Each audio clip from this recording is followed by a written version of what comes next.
Sveiki sugrįžę į What's Next Talks, kur kartu su jumis tyrinėsime naujausias pasaulinės tendencijas, idėjas ir technologijas, kurios nulems mūsų ateitį. Esu Živilė ir šiandien kartu su Monika nersime į Metavisatos pasaulį. Pirmame epizode mes jau girdėjome, kad viena iš didžiųjų Web3 dalių yra blockchain ir decentralizuotos programos, tačiau kita dalis yra Metavisata. Kai kurie ekspertai prognozuoja, kad Metavisata ateityje taps dominuojančia žmonių sąveikos forma, pakeisiančia fizinį pasaulį. Tikriausiai, kaip ir aš, daug girdėjote šį žodį, bet bent jau aš turiu daugybę klausimų. Kas tiksliai yra Metavisata? Kur jie egzistuoja? Kaip ją pasiekti? Kokią naudą iš to gali gauti kūrėjai ir menininkai? Ar ten galime uždirbti?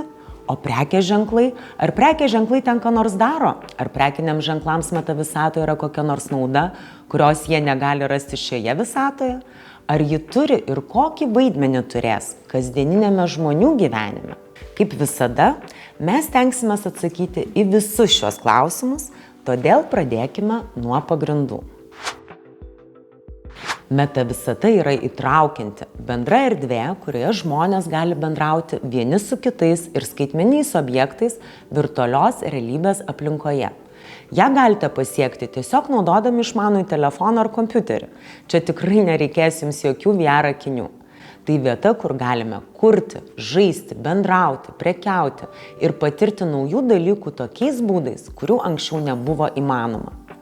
Metavisatoje yra imituojama skaitmeninė aplinka, kurioje vartotojai turi savo avatarus ir gali bendrauti vieni su kitais, nebūdami ten fiziškai.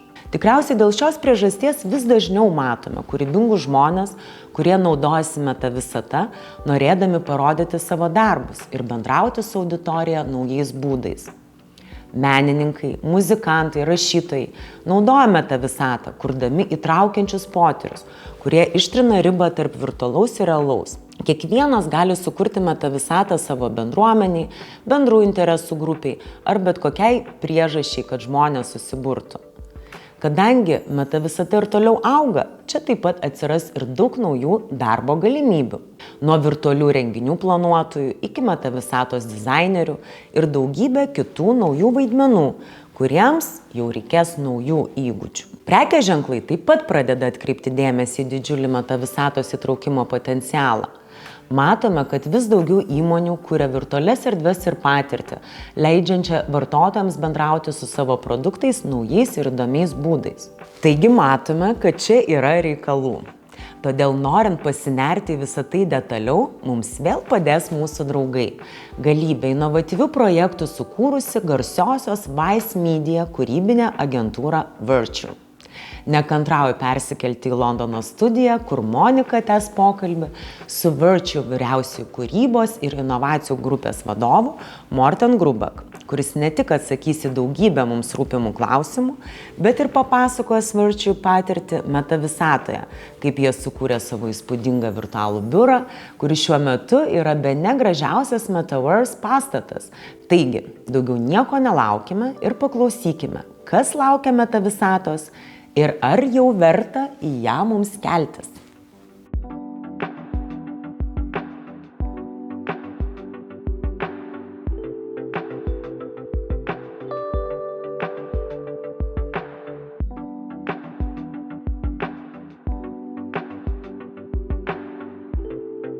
Hello, and welcome to Virtue Agency powered by Vice. My name is Monika, and I'm going to be chatting to some lovely people, interesting people from creative industry, from marketing world, and I'm hoping that you will enjoy our conversations.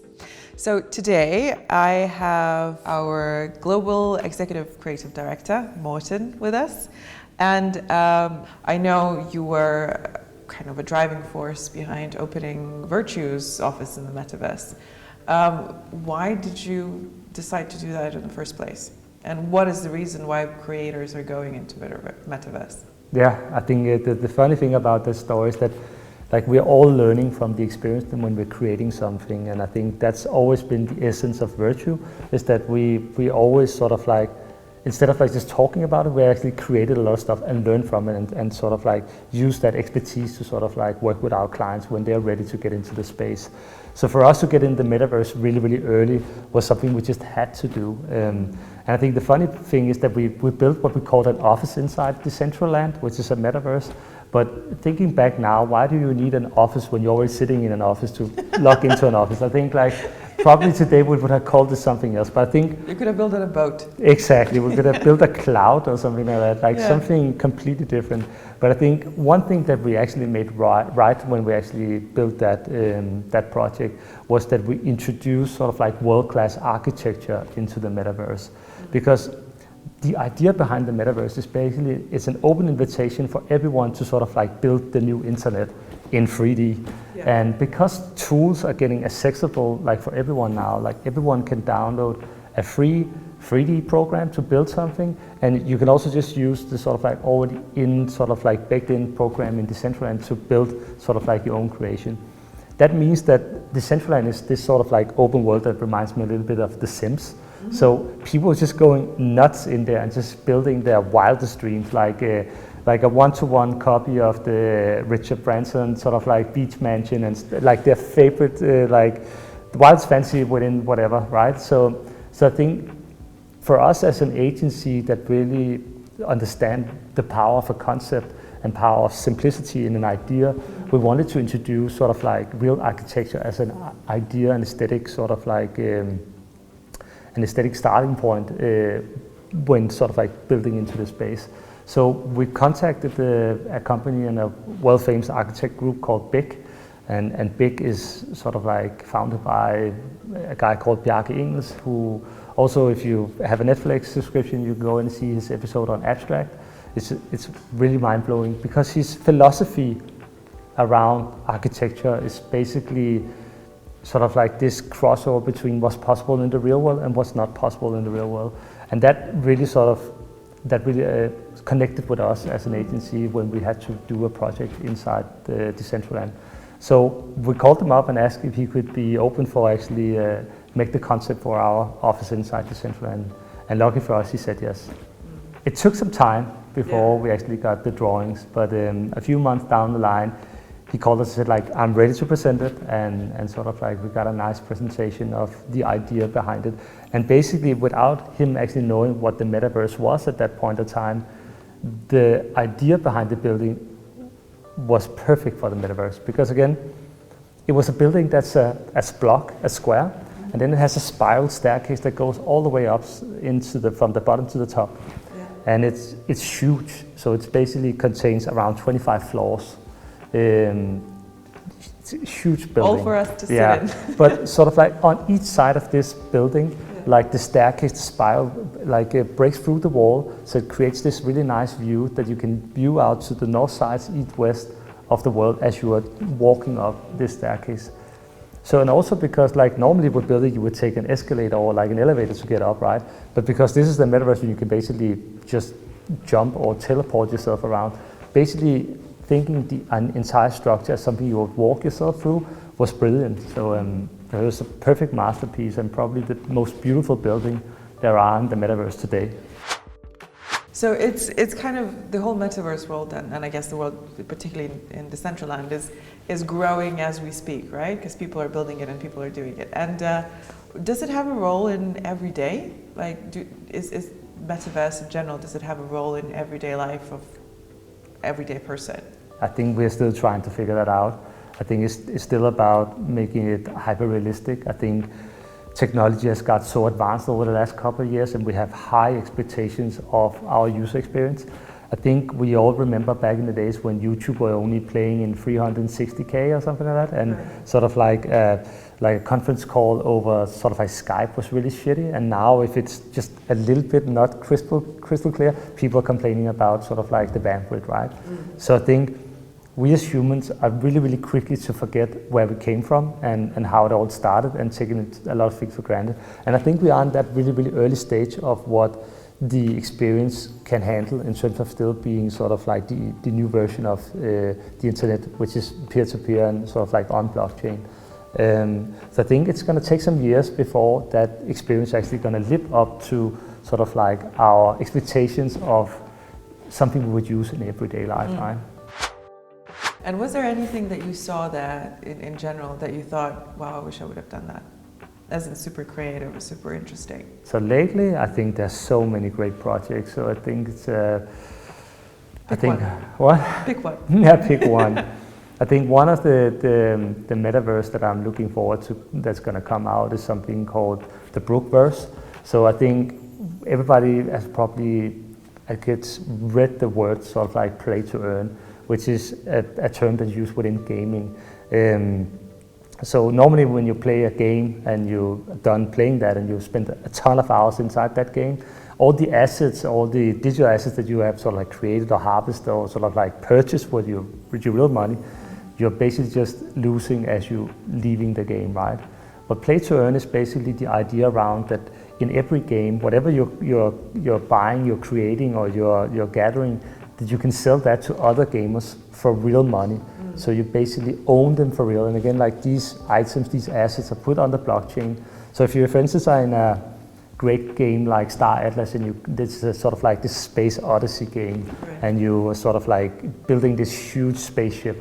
If that takes a lot of hours and you're leaving, that's just lost time. But here you can basically sell it, and some of these spaceships are selling for 100,000 of USDs. So again, it's a way to make sure that your time is well spent in a game. But back to the point, one of those games that's coming out that's a blockchain game is called Brookverse, and it's basically an idea of, or it's a narrative of getting back to Brooklyn in the mid-90s and sort of like relive what Brooklyn looks like back when Notorious B.I.G. was around, and sort of like be a part of his sort of like basic narrative. Yeah, exactly. His adventures in, and again, everything you buy from the tracksuit to the boombox is going to be as an NFT, so meaning that you can actually sell it if you want to leave the game, and that could be for some sort of like happiness from other players that's coming in. So it literally puts monetary value to the time spent, and whatever you create in the game. That's I think awesome. I think we're going to see that, and that's also going to come to AAA games because, of course, right now if you are in Fortnite and it's sort of like it's in-game purchases, right? That's how they make their money, and of course advertising. But again, all these money that you spend in there, it would be sad to see them just being put to nowhere if you're leaving. So again, they at some point have to sort of like get into these ideas of making the players able to resell their skins and their products.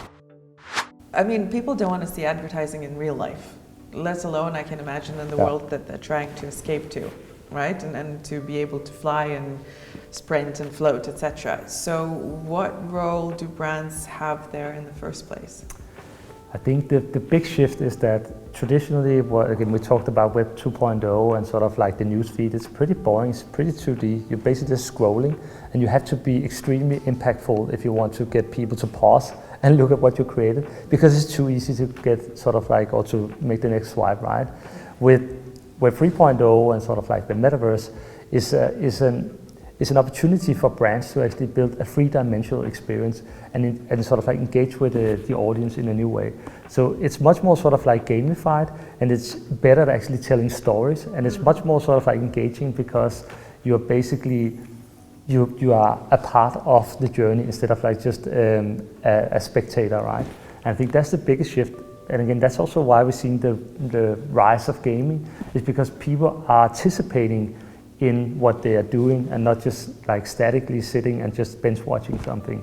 And if you look at a company like Netflix, like their entire focus now is on gaming. They're buying so many games each week to create a platform that will be this future model of what Netflix is today for one generation. Like they also want to sort of make sure that this type of entertainment is going to be for the next. How is it going to be different from Twitch?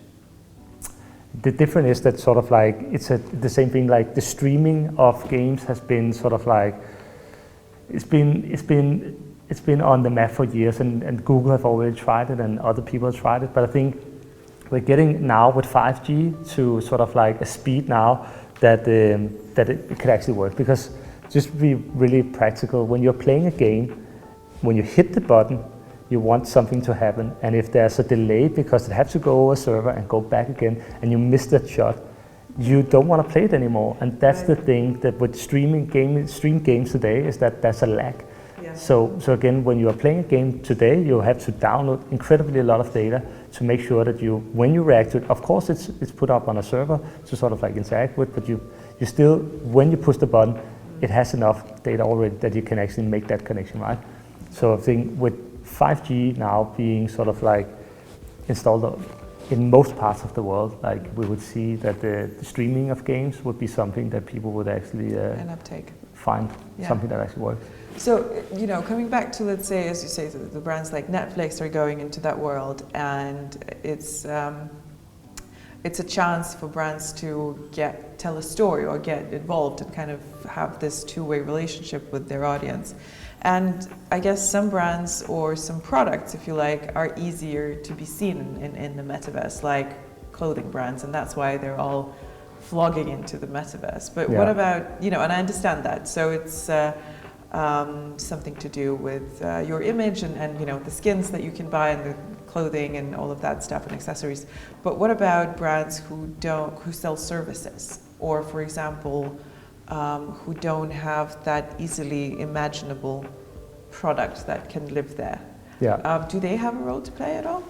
100%. I think like the metaverse is going to create a lot of jobs. Again, like either you can be a pro gamer because like you can actually make a living for whatever you're creating, and someone needs to service that as well. Or you can have a service again, the idea about it is that it should be real people in there, but they're not just like bots, because in traditional games, like the best games that we all sort of love to play is when you actually know that you're playing against a human and not sort of against a machine, right?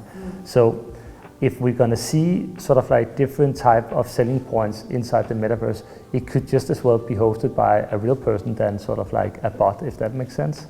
Of course, there's a huge opportunity for AI as well to come and storytell with human inside that space. But most of all, I think we're going to see service, even in the digital space, be something that's going to be really sort of like worth the value in terms of like instead of like just into this sort of like artificial world that most people are viewing it with now, I think. So when brands are thinking of, any of the brands are thinking of going into the metaverse in general, what would be the reason for them to go there in the first place? I think one of the strongest thing about the Web3 space is the community aspect of it. So again, a brand can really build and co-create with a community again inside the metaverse, also like as part of Web3, of course. So I think we're seeing a lot of these projects where people are getting on board and really sort of like truly being excited of being around and co-creating around the brand. Without it being only around the reward, but mainly sort of like creating this sort of like community around sort of like the bigger roadmap of the project or the purpose of the project, right? So brands in effect can invite people to co-create something together, and that's how you weave into that emotional relationship with them. I think one of the best examples that we've seen this year, or like over the last 2 years, has been Artifact. And Artifact. The what? Artifact. Artifact is a digital, it's basically a digital clothing house to begin with, and sort of like got acquired by Nike earlier this year, and has now sort of like been a part of their roadmap for creating .swoosh, which is going to be Nike's new big metaverse experience.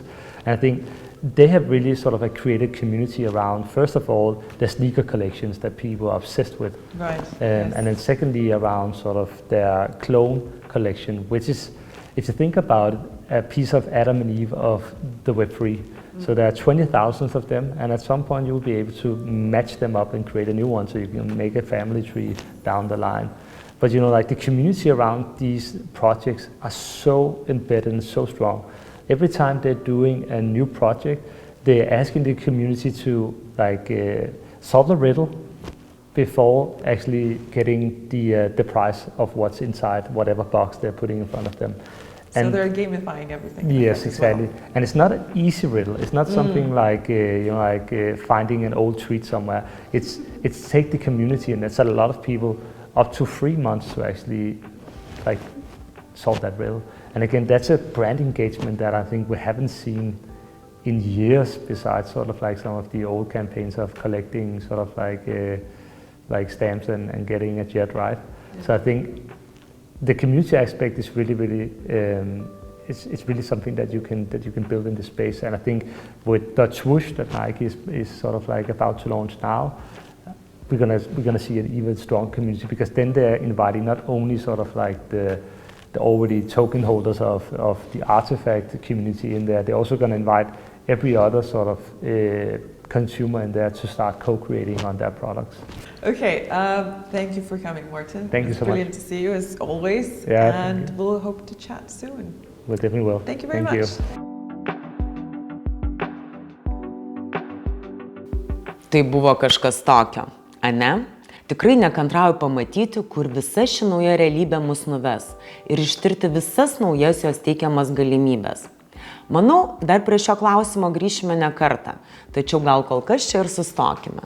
Tikiuosi, kad jums patiko, ką išgirdote ir išmokote tiek pat, kiek ir aš, klausydamėsi Monikos ir Morteno. Pasimatysime kitame epizode, kuriame dalinsimės trečiąją šio sezono dalimi, kurioje pagrindinį dėmesį skirsime neįtikėtinam dirbtinio intelekto augimui, kurį jau ir matome šiomis dienomis. Jei norite prisijungti prie mūsų kelionės ir nuolat praturtinti save naujausiomis žiniomis apie ateities tendencijas, nepamirškite užsiprenumeruoti, spausti patinka ir įjungti pranešimus, kad nepraleistumėte kito vaizdo įrašo. Labai ačiū, kad žiūrėjote ir visada nepamirškite, būkite geri, būkite kūrybingi ir smalsūs. What's next?